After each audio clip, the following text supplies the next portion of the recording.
Susan Miller had always been invisible. At 45, she had spent the last decade working as a janitor at Horizon Aviation, one of America's biggest military aircraft makers. Every night she quietly moved through the massive hangars with her cleaning cart, wiping down surfaces and emptying trash bins while engineers and mechanics barely noticed she was there. Susan's gray hair was always tucked under a faded blue baseball cap that matched her worn uniform. The cap had been a gift from her father, who had worked in the factory section of the same company many years ago. Her face showed the lines of someone who had weathered many storms in life, but her eyes remained sharp and observant. Those eyes missed nothing, especially when it came to the machines she cleaned around every day. The company's main building was huge, with 5 different hangars where various aircraft parts were built and tested. Susan knew every corner of each hangar, every office and every bathroom. She knew which engineers left their coffee cups on blueprint tables and which ones stayed latest at night. She knew the cleaning supply closets better than anyone else in the building. But what no one realized was that she also knew the planes, especially the new one everyone was so excited about. Another late night, Mrs. Miller? The night security guard, Joe, smiled at her as she pushed her cart through the main entrance. Joe was one of the few people who actually saw Susan as a person rather than just part of the furniture. "You know how it is, Joe. Those fancy engineers don't clean up after themselves," Susan replied with a small smile. "They sure don't." "Good thing they have you," Joe said, waving her through the security checkpoint. Susan made her way to Hangar C first.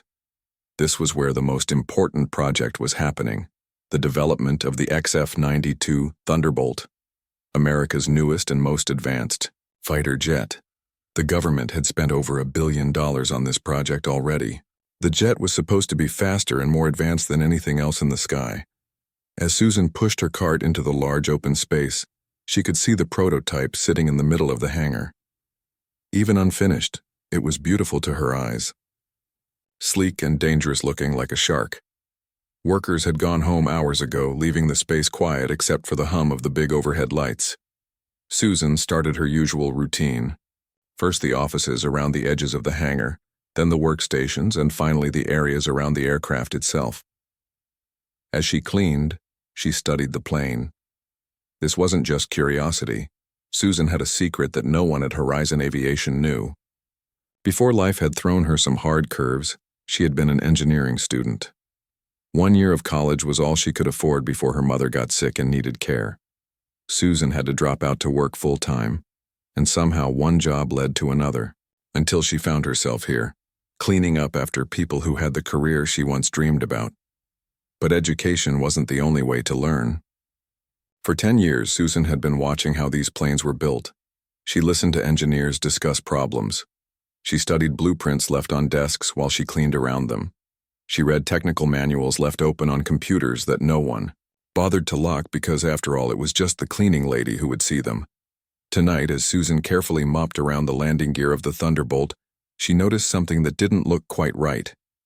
The cooling system components that had just been installed yesterday seemed to be aligned differently than what she had seen in the blueprints last week. "That's not going to work," she muttered to herself, studying how the pipes connected to the main engine housing. "The vibration will cause metal fatigue right at that joint." "Did you say something?" Susan jumped, nearly knocking over her mop bucket. She hadn't heard anyone approach. Turning around, she saw Bill Evans, one of the younger engineers who often worked late. He was looking at her with mild curiosity. "No, sir. Just talking to myself, bad habit," Susan said, quickly returning to her mopping. Bill laughed. "I do that too sometimes. Hey, can you make sure you get under the computer stations tonight? We had a soda spill earlier." "Of course," Susan replied, keeping her eyes down. Bill walked away, already forgetting about her as he returned to his computer. Susan felt her face grow hot with embarrassment. She needed to be more careful about talking to herself around the aircraft. Later that night, Susan was cleaning the main engineering office when she noticed the latest test results for the Thunderbolt, laid out on the head engineer's desk. Normally, she would just clean around papers without looking too closely, but a red circled section caught her eye. The report showed that during yesterday's engine test, there had been unexpected temperature spikes in the same cooling system she had been looking at earlier. Susan glanced at the door to make sure no one was coming, then quickly read through the report. The engineering team was puzzled by the temperature problem. They had tried 3 different solutions, but nothing worked. The next test was scheduled for tomorrow, but according to what Susan was reading, they were no closer to fixing the issue. She knew exactly what the problem was. The connection points were creating a restriction in the flow, causing heat to build up. It was so obvious to her, but these engineers with all their degrees and computers somehow couldn't see it. As Susan finished her shift at 5 a.m., the sun was just starting to rise. She punched out her time card and headed for the employee parking lot where her 15-year-old Honda Civic waited. The car protested with a rough sound when she started it, reminding her that it needed repairs she couldn't afford right now. On the drive home to her small apartment, Susan thought about the cooling system problem. She could just keep quiet and do her job. After all, who would listen to a janitor? But the test tomorrow might fail again, putting the whole project further behind schedule. She had overheard the project manager saying that if they didn't solve these issues soon, people might start losing their jobs as budget cuts came down from above. Susan pulled into her apartment complex, a tired collection of 2-story buildings, painted a faded yellow. As she climbed the stairs to her second-floor unit, she made a decision. Tomorrow, she would find a way to tell someone about what she had noticed. The worst they could do was laugh at her or ignore her. She was used to both. Inside her small but tidy apartment, Susan fed her cat, Max, then took a quick shower before falling into bed. As she drifted off to sleep, her mind was still working on the Thunderbolt's cooling system, imagining how she would fix it if someone ever gave her the chance. The next evening, Susan arrived at work to find Hangar C buzzing with activity. The test had failed spectacularly. As she pushed her cart through the area, she could feel the tension in the air. A group of engineers stood around the aircraft, their faces showing frustration and worry. Alan Simmons, the head engineer, was at the center of the group, his voice rising above the others. "We've got 3 weeks to fix this or the Air Force starts looking at our competitors. I want solutions, not excuses." Susan kept her head down and worked around the edges of the room, emptying trash cans and wiping down surfaces. She waited for the crowd to thin out before approaching the area where the aircraft sat. Most of the engineers had moved to the conference room for an emergency meeting, leaving just a few technicians working directly on the engine housing. As Susan cleaned nearby, she watched them removing parts of the cooling system, the exact parts she had been concerned about. One young technician, Ben, was struggling to disconnect a particularly difficult pipe. "You need to twist it while pulling," Susan said before she could stop herself. Ben looked up, surprised to hear the janitor speaking to him. "What?" Susan swallowed hard. "The connection. If you twist it clockwise while pulling, it'll come loose easier." Ben hesitated, then tried her suggestion. The pipe came free. "Hey, thanks," he said, looking at Susan with new interest. "How did you know that?" Susan shrugged. "I see how things work. I've been cleaning around these parts for years." Ben nodded and returned to his work. Susan continued cleaning, but her heart was racing. She had spoken up, and someone had listened. It was a small thing, but it felt significant. Later that night, disaster struck. Susan was cleaning the bathrooms when she heard shouting from the hangar. She hurried out to see what was happening. Alan Simmons was standing by his desk, coffee spilled across important-looking blueprints, his face red with anger. "This is unacceptable," he shouted at the team. "The Air Force representatives will be here next week, and we're no closer to solving this than we were a month ago." Susan hesitated, then grabbed her cleaning supplies and approached Alan's desk to clean up the spill. "Not now," Alan snapped when he noticed her.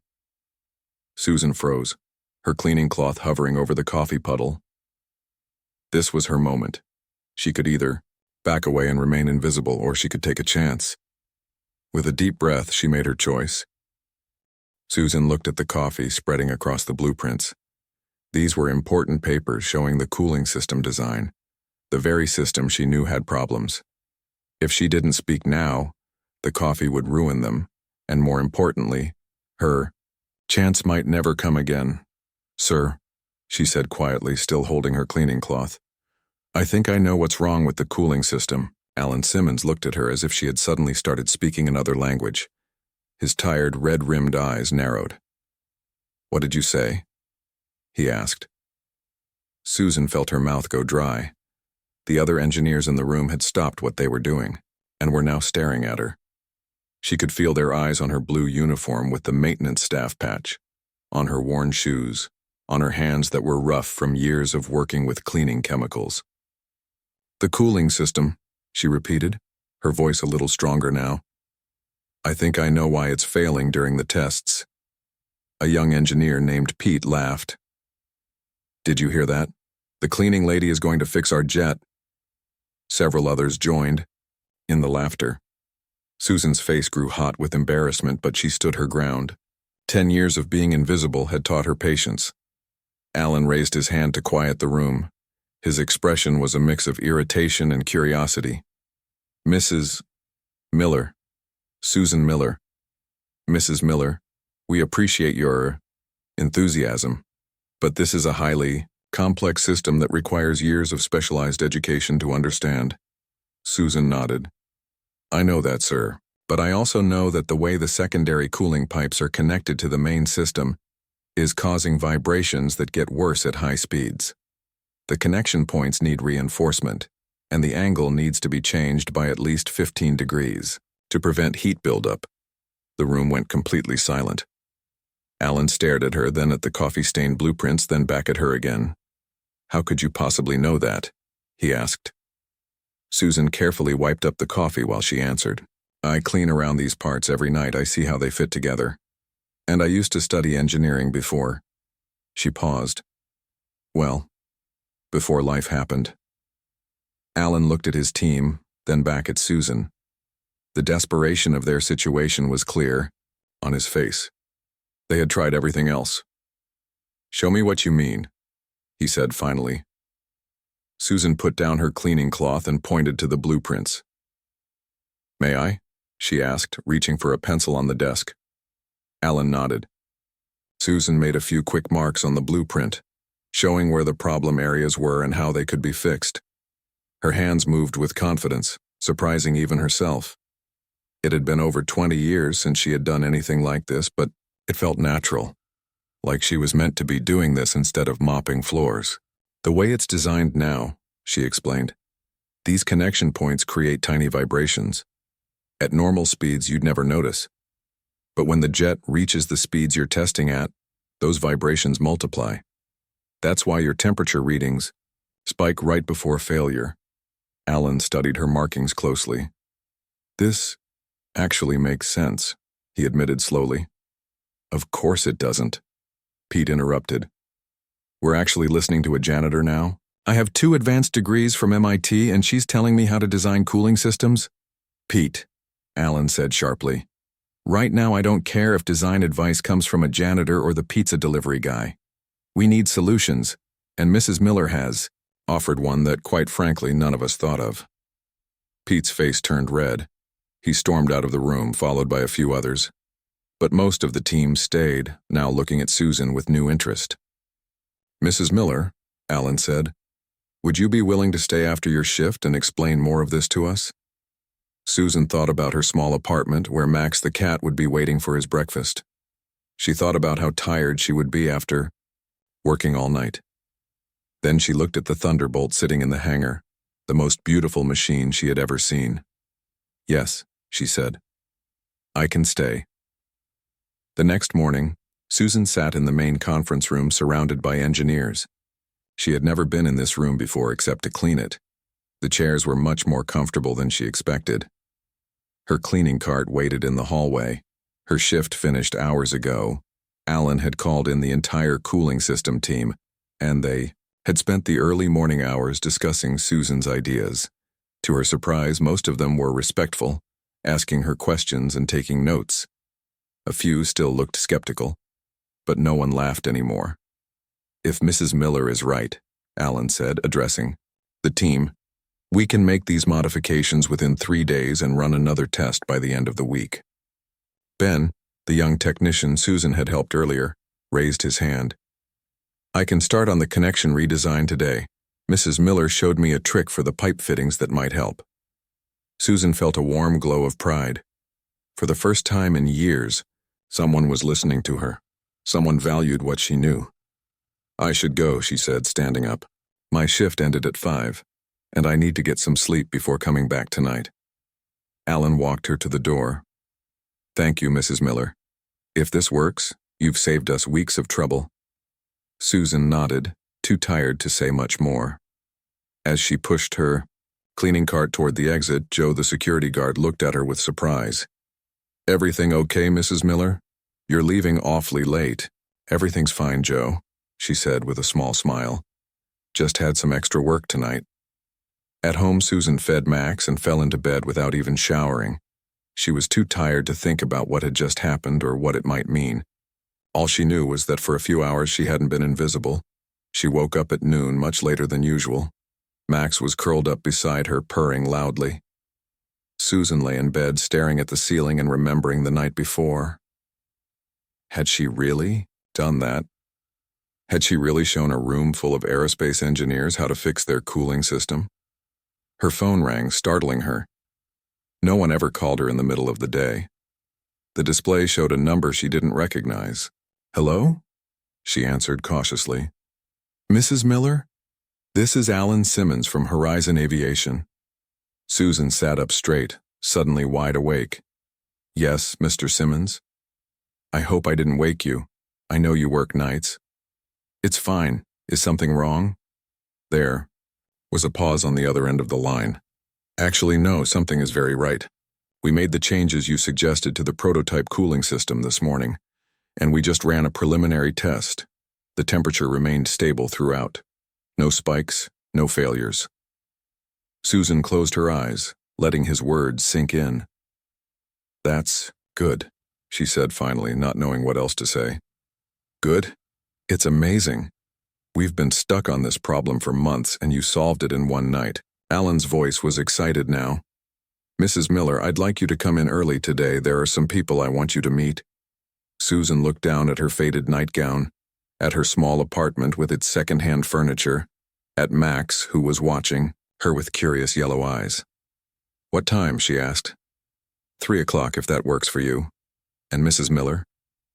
Don't wear your uniform. This isn't about cleaning today."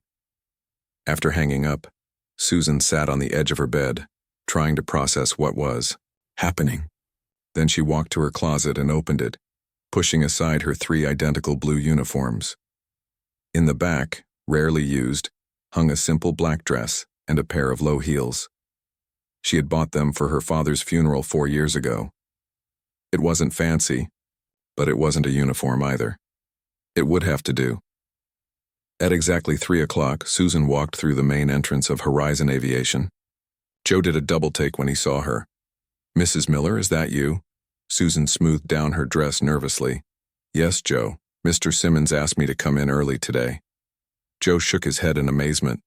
"Word's getting around about what you did. People are talking." Susan felt her face flush. "What are they saying?" Joe grinned. "That the cleaning lady is some kind of secret genius, is it true?" Susan shook her head. "No, not a genius, just observant." She made her way to Alan's office, feeling strange walking through the building without her cleaning cart. People she passed in the hallway looked at her curiously.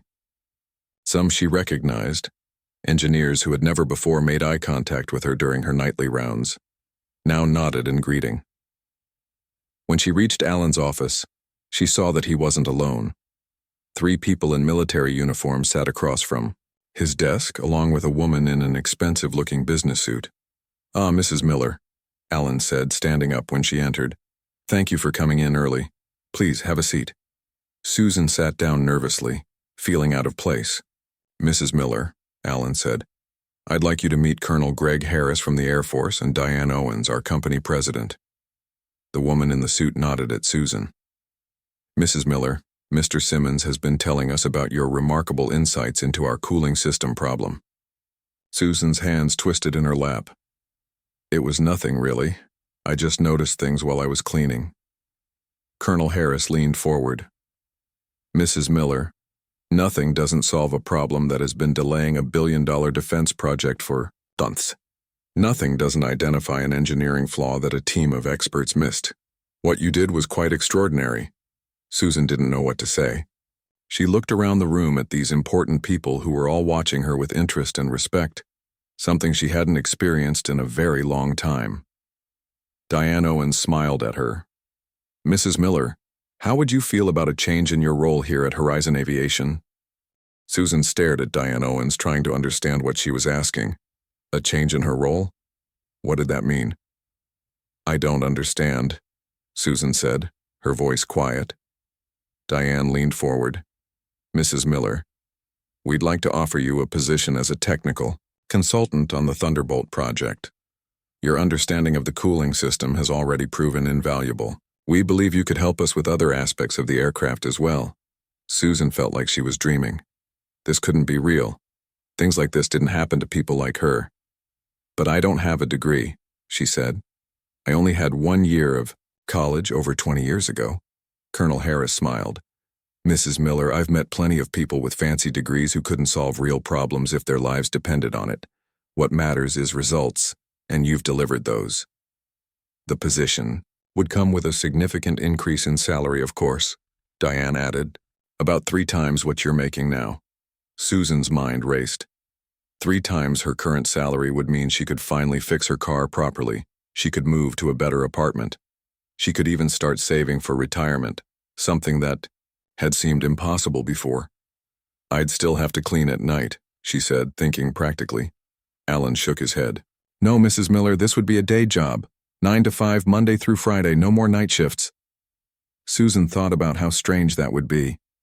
She had worked nights for so long that she was used to seeing the world when most people were asleep. She thought about Joe, the security guard, about the empty hallways she cleaned, about the quiet of the hangars late at night. She would miss some of that, but she also thought about being treated with respect, about using her mind instead of just her hands, about being seen instead of being invisible. What about my cleaning position? She asked. Who would take over my areas? We'll hire someone new, Diane said. You don't need to worry about that. Susan took a deep breath. Then yes, I accept. Diane smiled and extended her hand. Welcome to the engineering team, Mrs. Miller. The next few days passed in a blur. Susan was given a small office near the main hangar, a computer and a badge that said technical consultant instead of maintenance staff. She was introduced to the entire engineering team, some of whom were welcoming while others, like Pete, remained cold and distant. Alan had arranged for Susan to have access to all the technical manuals and specifications for the Thunderbolt. She spent hours reading, relearning terminology she had forgotten, and studying the complex systems of the aircraft. Sometimes it was overwhelming, but she refused to give up. 1 week after her new job began, the full test of the cooling system was scheduled. Everyone gathered in the control room to watch as the Thunderbolt's engines were pushed to maximum power for the first time since Susan's modifications had been implemented. Susan stood in the back, nervous and unsure of herself. What if she was wrong? What if the system failed again? Alan noticed her anxiety and came to stand beside her. Nervous? He asked. Susan nodded. What if it doesn't work? Then we try something else, Alan said simply. That's engineering. The test began. On the large screens, they could see the Thunderbolt secured to the testing platform, its powerful engines beginning to roar. Numbers and graphs appeared on other screens, showing temperature readings, pressure levels, and dozens of other measurements. Susan focused on the cooling system readings. As the power levels increased, she watched the temperature carefully. It rose steadily but remained within safe limits. No spikes, no sudden increases. The test controller's voice came over the speakers. Approaching maximum power. The room grew quiet. This was the point where the system had failed before. Susan held her breath. Maximum power achieved, the controller announced. Holding for stress test. The seconds ticked by. The cooling system. Temperature remained stable. 1 minute passed, then 2, then 5. Cooling system performing within optimal parameters, the controller said. No anomalies detected. A cheer went up in the control room. People were hugging each other, shaking hands, slapping backs. Alan turned to Susan with a wide smile. You did it, he said. Susan felt a weight lift from her shoulders. She had done it. Her idea had worked. Several engineers came over to congratulate her, shaking her hand and patting her on the back. Even Colonel Harris came by to offer his congratulations. Outstanding work, Mrs. Miller, he said. The Air Force is very pleased with the progress. Only Pete stayed away, watching from across the room with a frown on his face. As the celebration continued, Susan slipped out of the control room. She needed a moment alone to process everything that had happened. She walked to her new office and sat down behind the desk that still felt strange to her. On the desk was a framed photo of her father in his Horizon Aviation work uniform. He had been so proud of his job making parts for aircraft. Susan wondered what he would think if he could see her now, working as a consultant on the most advanced jet in the world. A knock on her door interrupted her thoughts. It was Ben, the young technician who had been the first to listen to her. Mrs. Miller, there's a meeting in the main conference room. They want you there. Susan followed Ben to the conference room, where Alan and Diane were waiting with several other senior engineers and Colonel Harris. Ah, there she is, Diane said as Susan entered. Please have a seat. Susan sat down, feeling nervous again. Mrs. Miller, Colonel Harris began. The successful test today was a major milestone for the Thunderbolt project. We're back on schedule, thanks in large part to your contribution. Susan nodded, not sure what to say. But, Alan added, we still have several challenges ahead of us. The vibration issues in the wing assembly, for instance, and the fuel efficiency. Concerns at supersonic speeds.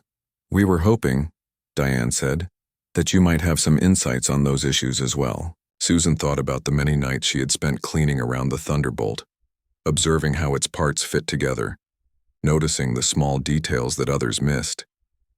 I've noticed some things about the wing assembly, she said slowly. The way the sections join creates small gaps that might cause vibrations at high speeds. Alan leaned forward eagerly.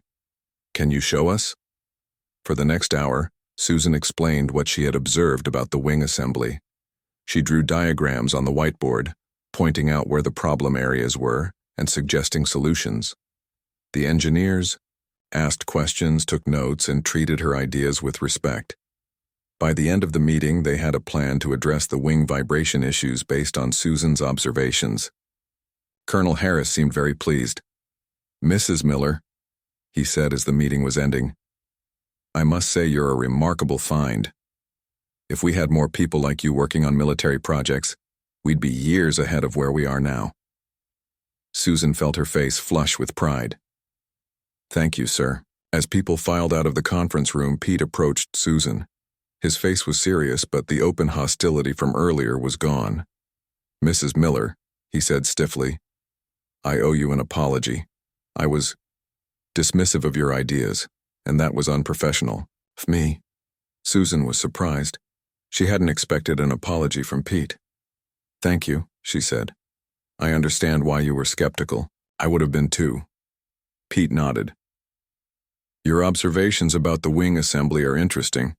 I'd like to discuss them further if you're willing. Of course, Susan replied, as they walked out together, discussing technical details of the wing design. Susan realized how much her life had changed in just a few short days. From invisible janitor to respected team member, from night shifts to daytime meetings, from being ignored to being sought out for her opinions. That evening, as Susan drove home in her still struggling car, she thought about how different tomorrow would be. No more sleeping during the day, no more cleaning at night. Instead, she would be working alongside engineers, contributing her ideas, helping to create something important. Her apartment seemed different when she walked in, even though nothing had actually changed. Max greeted her with his usual meowing, demanding dinner. Susan fed him, then looked around at her small living room. Soon, she would be able to afford a better place. But for now, this was home. She opened her closet and looked at her blue uniforms hanging there. She wouldn't need them anymore. The thought was both freeing and a little sad. Those uniforms had been part of her identity for so long. Susan took one uniform out and hung it on the back of her door. Then she went to her drawer and found a small box where she kept her most precious possessions. From it, she took a worn, folded piece of paper, her college acceptance letter from all those years ago. She had kept it as a reminder of what might have been. Now looking at it, Susan smiled. Life had taken her on a different path than she expected, with many hardships along the way, but somehow she had ended up exactly where she needed to be. Tomorrow would be the first day of her new life as Susan Miller, technical consultant. Not a janitor anymore, but still the same observant, patient person she had always been. And that, she realized, was her true strength. Susan's first month as a technical consultant flew by quickly. Each day brought new challenges and new respect from her colleagues. The wing vibration issues were solved using her suggestions, and the Thunderbolt project was now ahead of schedule. For the first time since it began, Susan had moved to a nicer apartment closer to work. It had 2 bedrooms instead of 1, and a small balcony where Max loved to sit and watch birds. She had bought some new clothes for work and had even treated herself to a reliable used car that didn't make strange noises when she started it. One Monday morning, Susan arrived at work to find Alan waiting for her outside her office. "Good morning, Mrs. Miller," he said. "I hope you had a good weekend." "I did, thank you," Susan replied. She was still getting used to having weekends off. "Is everything all right?" Alan nodded. "Better than all right. The Air Force has moved up the date for the first flight test. They're very impressed with our progress and want to see the Thunderbolt in action sooner than planned." Susan felt a mix of excitement and worry. "When is the test?" 3 weeks from now. A test pilot named Kevin Ward will be flying it." Alan paused. "Diane and I would like you to be part of the team in the control room during the test." Susan's eyes widened. "Me? In the control room?" "Of course. You've become essential to this project, Mrs. Miller. We wouldn't dream of conducting the test without you there." Susan felt a surge of pride. Never in her wildest dreams had she imagined being considered essential to anything at Horizon Aviation, let alone their most important project. The next 3 weeks were busy with final preparations. Susan worked closely with the engineering team, checking and double-checking every system on the aircraft. She spent hours with Kevin Ward, the test pilot, explaining the modifications she had suggested and answering his questions. Kevin was a friendly man in his 40s with short gray hair and laugh lines around his eyes. He had flown experimental aircraft for 15 years and was considered one of the best test pilots in the country. "So you're the famous Mrs. Miller I've been hearing about," he said when they first met. "The cleaning lady who saved the Thunderbolt." Susan smiled. "Former cleaning lady. And I just noticed some things that others missed." "That's what makes a good test pilot too," Kevin said. "Noticing things others miss. I think we'll work well together." The day of the flight test arrived. Susan woke up early, too nervous to sleep. She fed Max and got ready with special care, choosing her best work outfit, a navy blue pantsuit she had bought with her first consultant paycheck. When she arrived at Horizon Aviation, the place was buzzing with activity. Military officials, company executives, and news reporters with cameras had gathered to witness the Thunderbolt's first flight. Susan made her way to the control room, where Alan greeted her. "Big day," he said with a smile. "Nervous?" "Terrified," Susan admitted. "Don't be. We've checked everything 3 times. The Thunderbolt is ready." He led her to a seat at one of the control stations. "This is your station for today. You'll be monitoring the cooling system and wing stress levels." Susan looked at the complex array of screens and controls in front of her. 6 months ago, she had been cleaning this room. Now she was an important part of the team operating it. Diane Owens entered the control room, followed by several military officials, including Colonel Harris. She spotted Susan and came over. "Mrs. Miller, how are you feeling today?" "A little nervous," Susan replied honestly. "That's normal, but remember, without you we wouldn't be here today." Diane squeezed Susan's shoulder gently, then went to greet the military officials. The test was scheduled for 10 a.m. At 9:30, Kevin Ward entered the control room in his flight suit. He made a point of stopping by Susan's station. "All those modifications we talked about, they're going to work perfectly," he said with a confident smile. "I'll be thinking of you when I hit maximum speed." Susan nodded, not trusting herself to speak. The reality of what was happening, that a human being would be flying in an aircraft she had helped design, suddenly hit her. Kevin's life would depend partly on her observations and suggestions. At 9:45, Kevin left for the hangar where the Thunderbolt waited. The control room screen showed him climbing into the cockpit and going through his pre-flight checks. "Control, this is Thunderbolt. Pre-flight checks complete." "Ready for engine start," Kevin's voice came through the speakers. "Thunderbolt, this is Control. You are cleared for engine start," the test director replied. Susan watched her screens as the Thunderbolt's engines came to life. All readings were normal. The cooling system was functioning perfectly.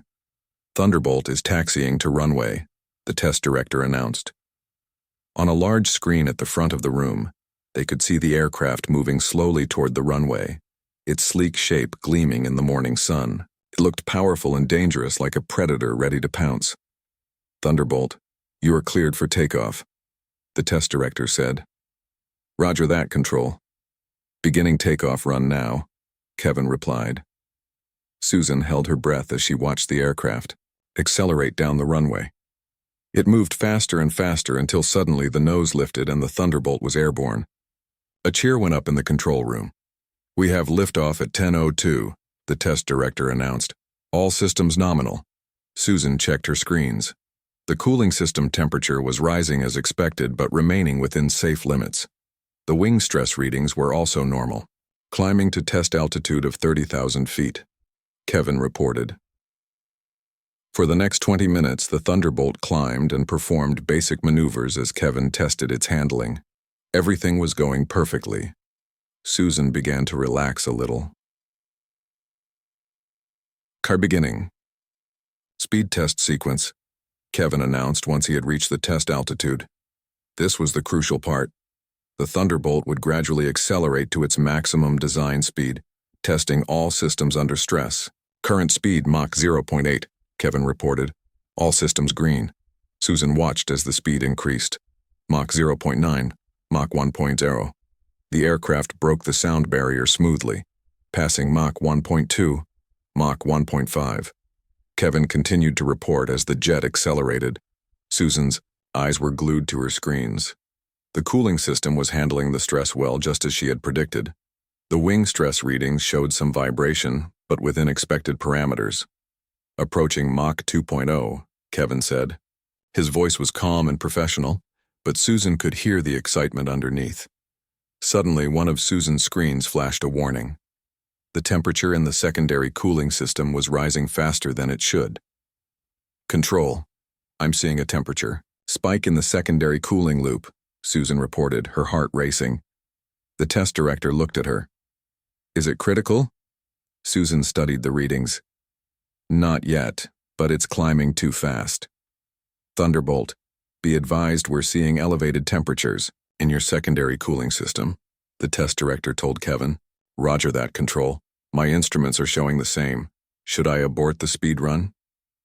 Everyone in the control room looked at Susan. This was her area of expertise now. "The primary system is still functioning normally," she said, thinking quickly. "I think it's a feedback issue between the two systems. If he cuts power to the secondary loop but maintains the primary, he should be able to continue." The test director nodded. "Thunderbolt, shut down secondary cooling loop but maintain primary. Continue with caution." "Roger that," Kevin replied. Susan watched anxiously as the readings changed. The temperature in the primary system increased slightly as it took on the full cooling load, but it remained within safe limits. "Secondary loop is offline. Primary is handling the load. Continuing speed run," Kevin reported. The Thunderbolt continued to accelerate. Mach 2.1, Mach 2.2. Each increase in speed was a new record for the aircraft. Reaching maximum test speed of Mach 2.5, Kevin announced. The control room was silent as the aircraft reached its target speed. All eyes were on the various screens showing the aircraft systems. Holding at Mach 2.5, Kevin said, "The bird is flying smooth as silk. Primary cooling system is performing beautifully." Susan felt a wave of relief wash over her. Despite the issue with the secondary system, the test was a success. The modifications she had suggested were working. Beginning deceleration and return to base, Kevin announced after holding the maximum speed for the required time. As the Thunderbolt slowed down and began its return journey, the tension in the control room eased. People started to smile and congratulate each other. Colonel Harris walked over to Susan's station. "Quick thinking there, Mrs. Miller," he said. "You handled that situation like a veteran." "Thank you, sir," Susan replied. "But I'm concerned about why the secondary system overheated. We'll need to investigate that." Colonel Harris nodded approvingly. "That's exactly the right attitude. Celebrate the success but learn from the issues. You're a natural engineer, Mrs. Miller." 40 minutes later, the Thunderbolt landed safely. The test was officially a complete success. As Kevin taxied the aircraft back to the hangar, the control room erupted in cheers and applause. Alan came over and shook Susan's hand. "Congratulations. You should be very proud." Susan smiled, but her mind was already working on the secondary cooling system problem. "We need to check the feedback mechanism between the two systems. I think there might be an unexpected interaction when both are under maximum stress." Alan laughed, always thinking ahead. "That's why you're so valuable to us." He glanced at his watch. The press conference was held in the largest meeting room at Horizon Aviation. Susan had never been inside this room before. It was usually reserved for important visitors and special events. Now she sat at a long table at the front, alongside Diane Owens, Alan Simmons, Kevin Ward, and Colonel Harris. Susan felt out of place in her navy blue pantsuit, surrounded by military uniforms and expensive business attire. Her hands twisted nervously in her lap as photographers took pictures and reporters filled the seats facing them. "Just answer honestly," Alan whispered to her. "They're going to love your story." Diane opened the press conference with a brief statement about the successful test flight. She explained that the Thunderbolt had exceeded expectations and praised the team's hard work. Then she surprised Susan by specifically mentioning her contribution. "I'd like to highlight the extraordinary work of Susan Miller," Diane said, gesturing toward Susan. 6 months ago, Mrs. Miller was working as a member of our cleaning staff. Today, she is a key technical consultant whose insights solved critical problems that had stumped our engineering team.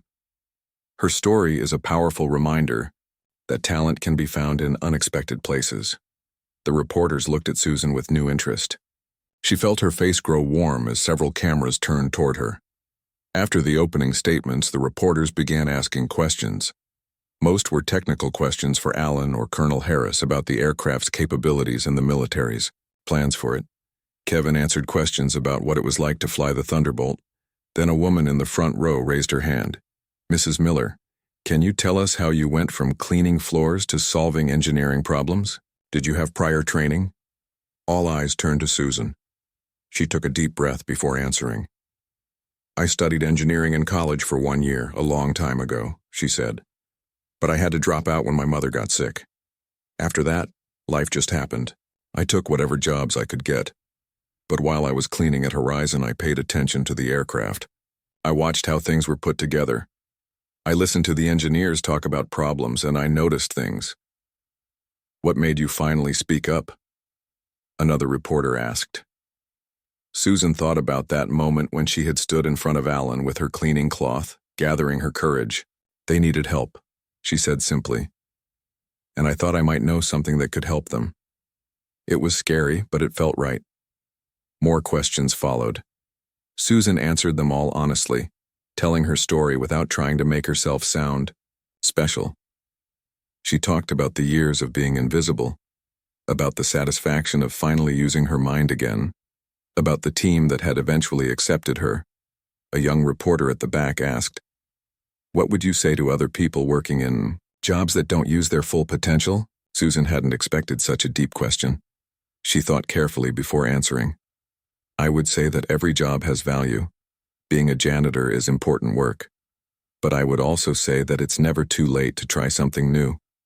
And that sometimes, the very thing that seems to be holding you back, in my case spending years cleaning around aircraft, might actually be preparing you for something else. After the press conference, Susan's story spread quickly. Local news featured her that evening, and by the next day, national news outlets had picked up the story. The janitor who saved $1 billion jet was how many headlines described her. Susan found all the attention uncomfortable. She had never sought the spotlight. She just wanted to do good work and be treated with respect. But Diane explained that her story was good publicity for Horizon Aviation, showing the company as a place that recognized talent regardless of background. In the weeks that followed the successful test flight, Susan led the team that redesigned the secondary cooling system. The problem she had spotted during the flight was fixed, and the Thunderbolt underwent several more successful tests. 3 months after the first flight, Susan sat in her office reviewing technical drawings when there was a knock at her door. It was Diane. "Do you have a minute, Mrs. Miller?" she asked. "Of course," Susan replied. Diane sat down across from her.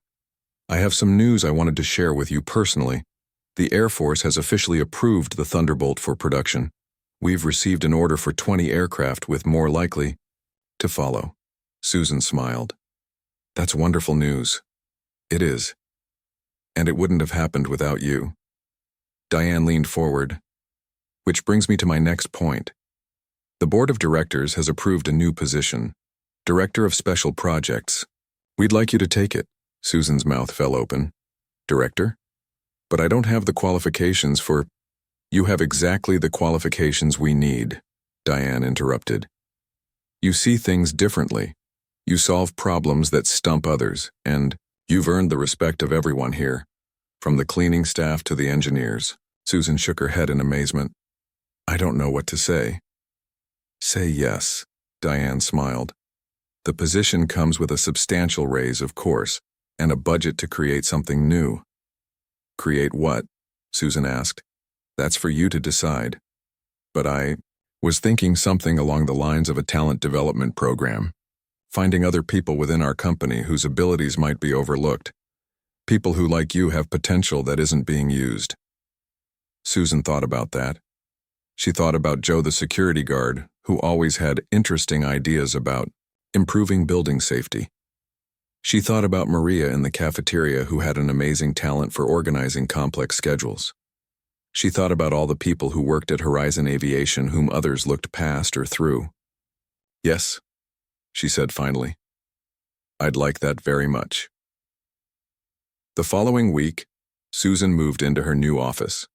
It was larger than her previous one, with a window overlooking the main hangar where the Thunderbolt had been built. On her desk was a small model of the aircraft, a gift from the engineering team. Next to it was a framed photo of her father in his work uniform, smiling proudly. As she arranged her things, there was a knock at the open door. It was Ben, the young technician who had been the first to listen to her suggestions all those months. "I go, Mrs. Miller, or should I say Director Miller," he said with a smile. "I heard about your new position. Congratulations." "Thank you, Ben, and please, it's still just Susan." Ben nodded. "I wanted to ask, is it true that you're starting a new program to find overlooked talent?" "Yes, that's right. Why do you ask?" "Well, there's someone I think you should meet. She works in data entry, but I've seen her writing code to automate parts of her job. Really impressive stuff, but nobody knows about it." Susan smiled. "Bring her to see me tomorrow. I'd love to meet her." After Ben left, Susan stood by her window, looking out at the hangar. In one corner, she could see her old cleaning cart, now being used by someone else. It seemed like a lifetime ago that she had pushed that cart through these halls, invisible to most people around her. She thought about how much had changed in a single year. From janitor to technical consultant to director. From being ignored to being interviewed on national television. From struggling to pay her bills to having a salary that allowed her to live comfortably for the first time in her life. But the best change wasn't the money or the title. It was being seen, being heard, having people ask for her opinion and actually listen to what she said. Susan turned back to her desk and picked up the model of the Thunderbolt. Its sleek shape fit perfectly in her hand. This aircraft had changed her life. Or rather, her knowledge of this aircraft had changed her life. But that knowledge had always been inside her, waiting for a chance to be useful. She set the model down and opened her computer. Her first task as director would be to design the new talent development program. She already had ideas about how to identify people whose abilities weren't being used, how to give them opportunities to show what they could do. Susan began to type, her fingers moving quickly across the keyboard. She had a lifetime of being invisible to draw upon, and she knew exactly what to look for in others like her. People who watched and learned, people who noticed things, people who had value that others couldn't see. Outside her window, a newly built Thunderbolt was being rolled out of the hangar for its first test flight. Soon it would soar through the sky at incredible speeds, a testament to human ingenuity and teamwork, and to one woman who had refused to believe that cleaning floors was all she could ever do. Susan Miller, former janitor, now director of special projects, smiled as she watched the aircraft move into the sunlight. Her future, like the Thunderbolt itself, was ready to take flight.